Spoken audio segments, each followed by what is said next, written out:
there, it's Gina Gardner here, and welcome to A Genuine Chat. Here's Rachel, my very good friend, and today we're going to be talking about balance. Yes. And balance in the sense of balancing your life as a whole. Yes. There's much talked about work-life balance, for example, and a conversation we had this morning before this call was about historically, rather than hysterically,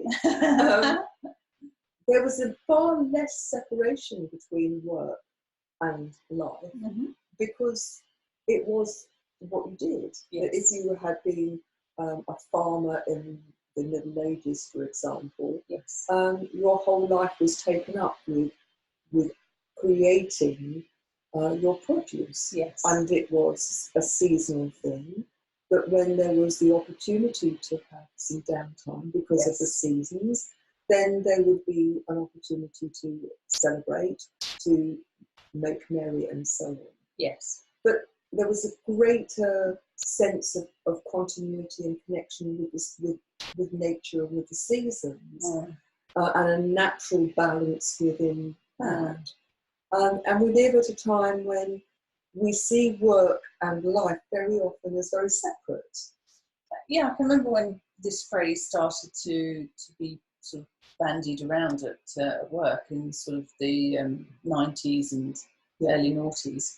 And I can remember thinking, and I'm sure everybody thinks this, hang on a minute, work, like it's two separate things, work, life, two separate things. And it's quite a false dichotomy that's sold to us that, you know, work-life balance. This phrase itself, I think, is, in my opinion, very meaningless. I understand what it's trying to get at. I do understand why, but you cannot have work separate to your life. You do not. Well, maybe some people do die when they go to work. I don't know, but you don't come out of your body to go to work and live like something else. You are living whilst at work. We are the common denominator. Yes. We take us wherever we go. However, I do think that in every part of our lives, there needs to be a balance. Yes. And that I think for many people, working long hours and the rise of technology, which has created no boundary between working time and home time, has created all sorts of challenges and difficulties for people. Yes. And that their life has become out of kilter. Yes. And when we lack that sense of balance, when we're not recharging our batteries in some way, then things get very difficult and health begins to suffer. Yeah, there's another quote I saw where people think that in order to be happy, you have to be successful. But it's the other way round. If you get happy, then you will be successful. Yes, I think that's very true. And you know, our modern day living has skewed all sorts of things. Yeah. Let's look at the balance, for example, between rewards for different roles. You know, there was in the news this week, there was a footballer who had been offered £1 million a week with a contract with China. Now, set that against, for example, people who work in the NHS who will work a 12-hour shift 5 days a week against significant difficulties, or people who work, you're thinking about the third world where people are working a 14-hour day in order to eat. There is a huge skew, isn't there, in terms of what's balanced, what's sensible. And I think we live in a time where it's very easy to recognise extremes. Think of the weather. There was a news report this morning which said that we are, since 1963, we've not had as cold a winter, but we've had the 10 hottest summers. The balance in terms of weather is out of whack. It's much more extreme. People go on yo-yo diets. They go on eating very little and then they binge. We live in a world where extremes have become, I think, far more normal than perhaps is good for us. And I think fundamentally, I mean, if you think about the act of balance, then there is jeopardy on either side. Absolutely. Yeah? Think about a trapeze artist, or even riding a bike. Actually, it was the Einstein quote that we put in the text about needing to have momentum in order to keep balance. But if you talk about balance, then the opposite side of it is that there's some form of unbalance. There's like a jeopardy moment to it, and I think a lot of modern society rejects that feeling of jeopardy. That you don't want to feel too extreme, that you're scared of feeling sorrow, you're scared even of feeling great joy because you're suspicious about what comes next. And so people try to create that balance by widening the line between chaos and order. And that makes life anodyne, doesn't it? Yes, I mean, ultimately, let's think about diet.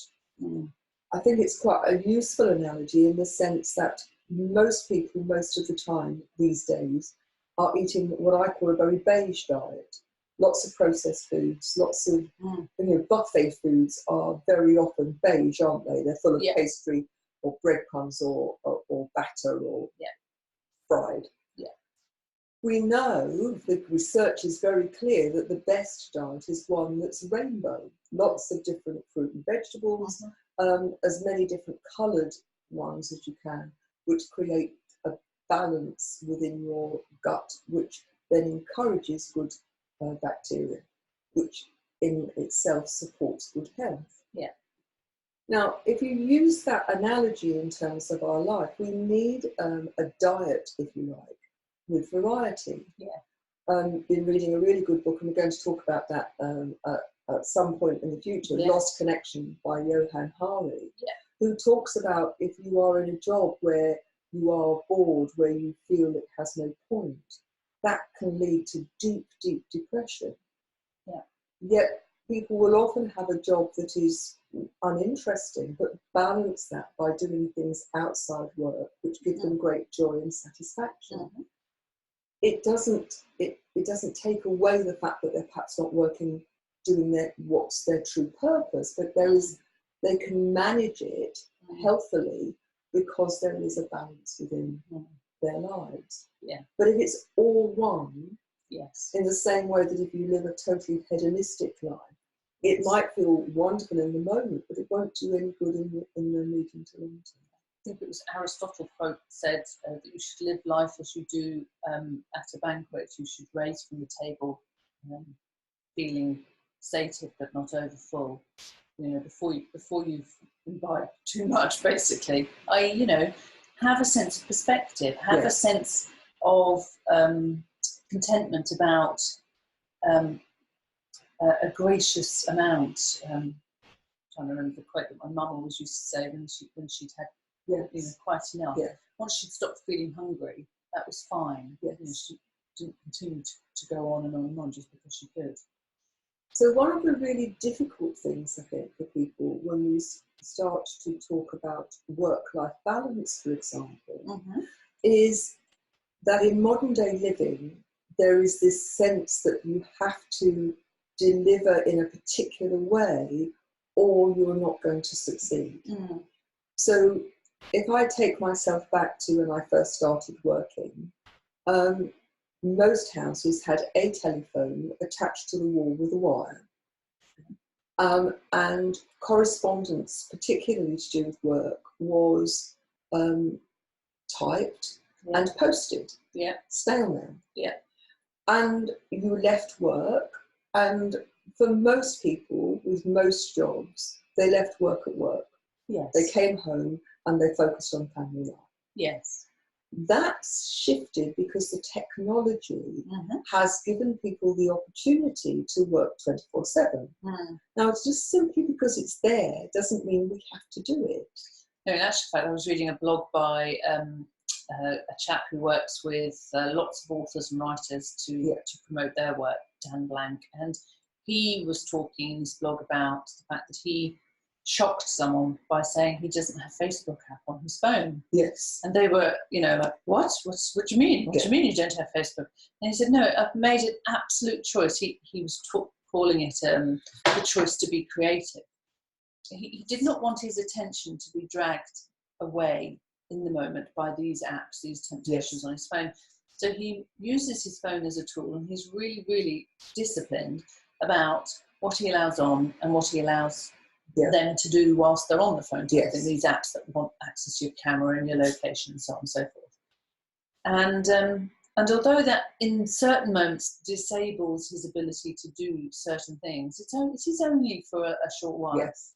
You know, in this particular instance, he made a note of what the author wanted, and when he got back to his PC, his work desk, where he goes into work mode, he was able to connect to Facebook on his PC and do what was necessary. So, and he was talking about the fact that, you know, that there are choices that we can make. There are, you know, what is important to you, and you don't have to follow the general run of things. You can make other choices, like just because you're on Facebook doesn't mean to say that you have to have it on every device that is always around you. Or that you have to keep looking at it. Yeah. You know, there is an off button, but also, you know, if you are with other people, then turn off the facility or simply be disciplined enough not to look at it. Focus on the moment, on being with that person. Yeah. Because otherwise there will be a sense that the phone and what's going on the phone, for example, is more important than the person. Yes. The balance within the relationship gets a real jolt. Yes. Because if you are talking to someone as we are talking now, looking at one another, then ultimately what you are doing is you are saying you're important. Yes. I value this conversation. Yes. The moment you switch over, take your attention away from that person and start looking at your phone, you've broken rapport, and there is a subliminal message, which is what's going on my phone is much more important than you. Yep. And that's very disruptive to any relationship, isn't it? Yeah, I mean, that's one of the rules that I have around my children's use of phones, is that when they come to the table to eat, they put their phones down. And often they will argue, because often my children just sat with one another eating, and I'm in the kitchen preparing the next meal. and my daughter will be like, well, I'm not talking to my brother. So, and I say, no, that's not the point. You need to get into the habit of basically being at a table and not having your phone as your companion, having another person as your companion, even if you choose not to talk to them. But nevertheless, it's a very different dynamic to coming and sitting at a table with somebody and having your phone there, coming and sitting at a table and having, hopefully, companionable silence between you. I mean, I'm interested really in exploring the work-life thing, because if you look at the research, there's more and more research that says that people who work very long hours, who don't have the opportunity to recharge their batteries by getting out in nature, taking some exercise, having some relationship time, some downtime, some opportunity to be creative, that performance may go up in the short term, but it will plateau or fall significantly over what is a relatively short space of time. And that sense of that having, you know, if you're emptying out the vessel, you've got to keep backfilling it. So, you know, for bosses out there, recognizing that your team are going to be much more effective, efficient, creative, better problem solvers if there are clear boundaries between work and when you go home. And that you as a boss, when you model that for your staff, that's important. It's no good saying we want great work-life balance and then you send them emails at 11 o'clock at night. Even if you don't expect them to answer them, other people will believe that there is an expectation that because they've come at 11 o'clock, that they need to do something with it. Yeah, because behaviour is modelled, isn't it? It certainly is. And the same with your children. If you are on your devices all the time, or you're at work all the time, you miss all of the important things in their lives, they will believe that they have less value. we were looking at an article yesterday, weren't we, which was looking at, be wholly present in what you do. Yeah. And I think that that's important. The giving 100% is important. Mm-hmm. I mean, her strategy with her children was to sit them down and say, right, you've got all of these things going on. Which are the important ones where you think you want me to be there? Mm-hmm. And I'll do my very best to get there. Mm-hmm. She was her own boss, and that was easy. It's Yes. much more difficult if you are within a team where you don't have that power to make that decision. Mm. But inevitably, I think, having the conversation with your children and saying, look, I'm working and it's difficult to get time off, but I want to be there for you. Mm. Which are the, you've got 3 or 4 events at the end of term, all in school time, all in work time. Let's choose one, and I'll take time off to come to the one which is the one that you'd most like to be there. You're teaching your children a whole range of things, that there is a balance between my commitment to work or to someone else and my commitment to you. But actually, that's important to me, and I want to honour that. But let's do it in a balanced way. And also, I think you have to understand, in order to have a sense of peace and contentment and happiness, you have to understand that life is a sine wave. There are times when you'll be up, and there'll be times when you're down. How would you know if you were up if you didn't have the contrast? Exactly. And it's necessary. It is necessary. It's almost like the rhythm of the universe. Yes. There is not a life out there on the planet that is having the same experience, the same emotional range, day on, day out, never changing. It's not out there in the universe. Change is constant in that regard. But it does have a balance to it if you are able to be aware of that. Because that sweet spot, that line between the yin and the yang, is tiny, tiny, tiny. But the idea is that you do place your feet upon that tightrope, and that's where you will find balance and contentment. And it is not you're not then immune to either side of the yin and yang, the joy and the chaos. You're not. They still happen. The sine wave still comes and washes across you. But I do think you can move between the two. Exactly. That's more readily. Yeah. It stops knocking you off, so that you're then submerged in one particular unbalance versus the other extreme. Yeah. You find it much more able to live that equal equilibrium life. Often, I think, comes with that equilibrium, that recognizing that life can be really challenging, and have a recognition that negative emotions are a normal part of living. Recognizing them, acknowledging them, and then dealing with what they're trying to tell you gets you back into the place of happiness, joy, and contentment much more quickly. But I think people lose sight of, when you think difficult things happen, they can very easily lose sight that actually things will readjust, and you can readjust more quickly when you're able to recognise that the sun will come up tomorrow. Tomorrow is a new day. That you will have an opportunity to have a new start. And in that recognition, you can get to that place much more quickly. Because stay there longer.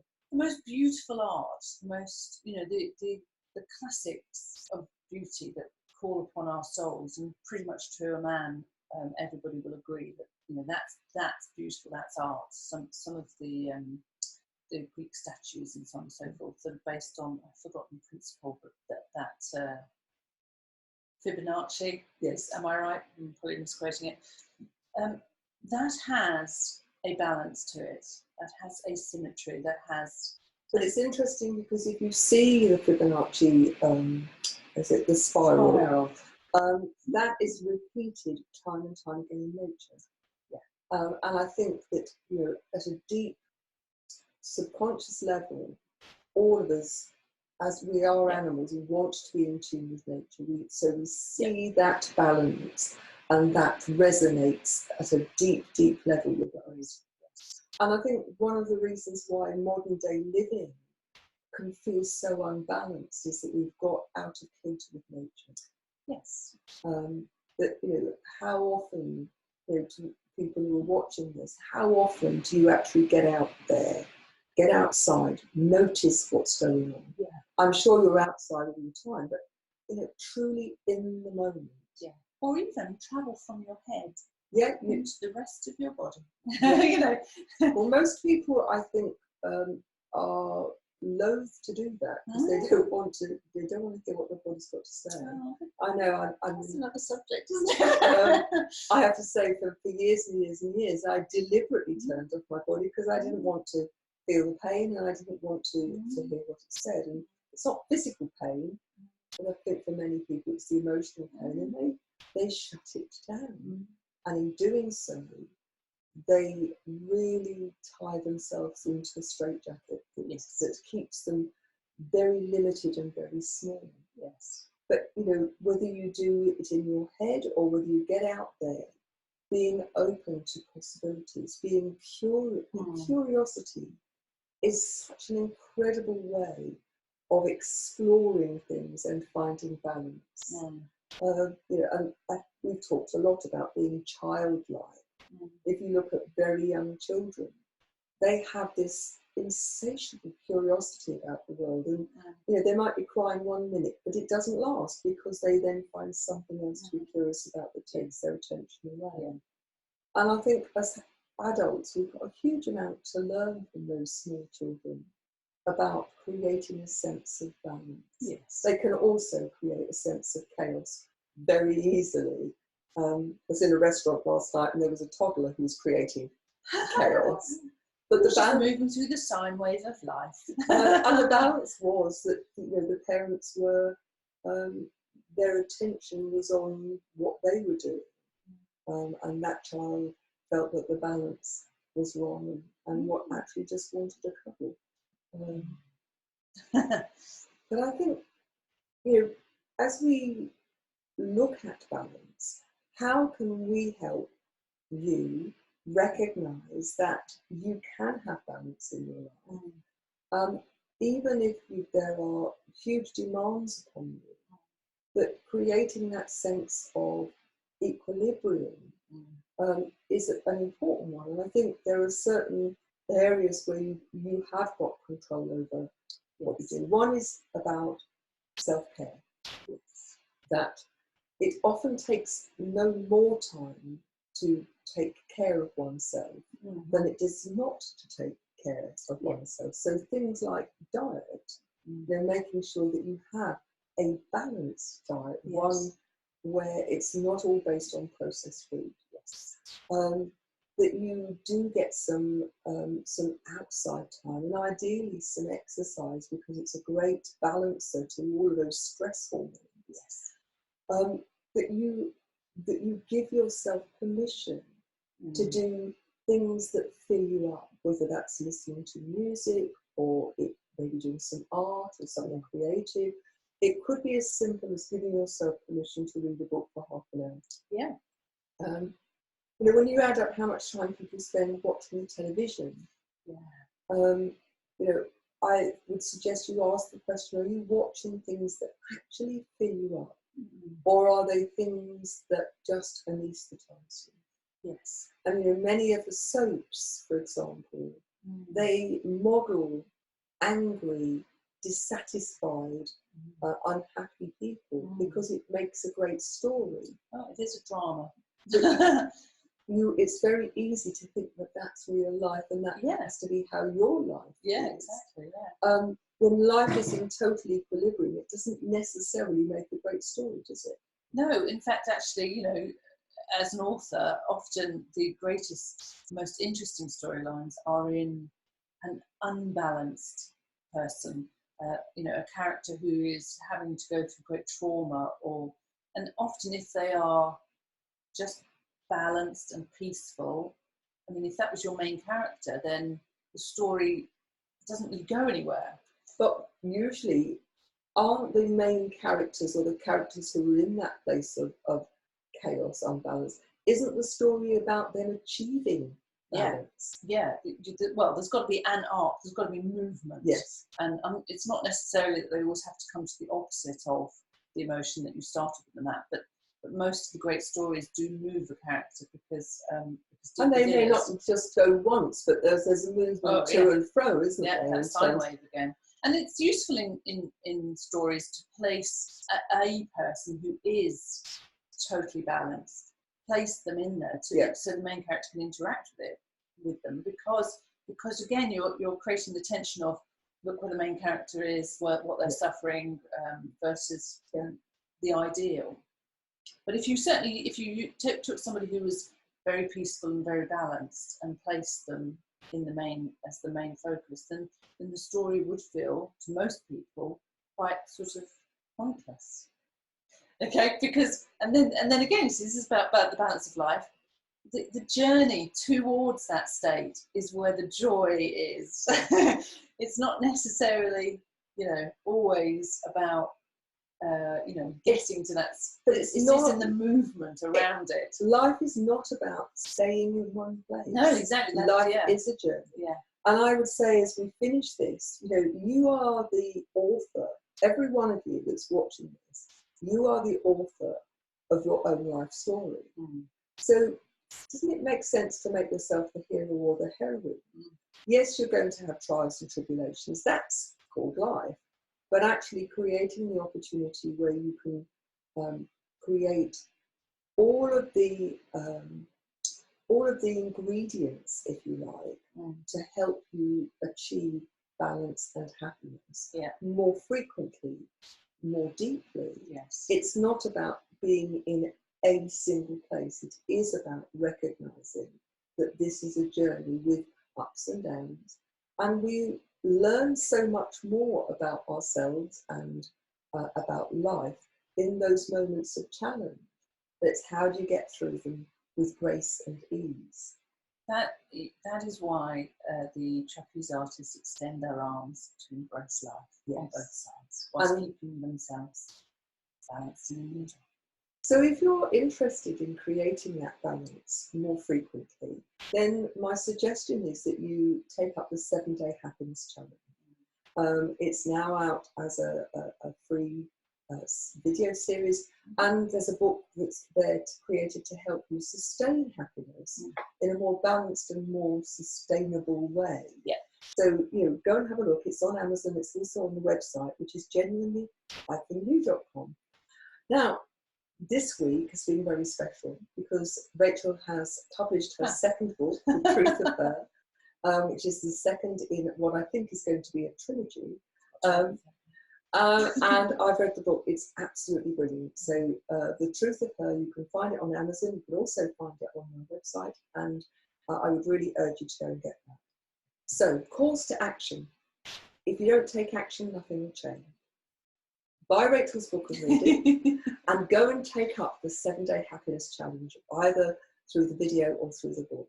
Genuinely-you.com. We look forward to seeing you the next time. You take care. Bye-bye now.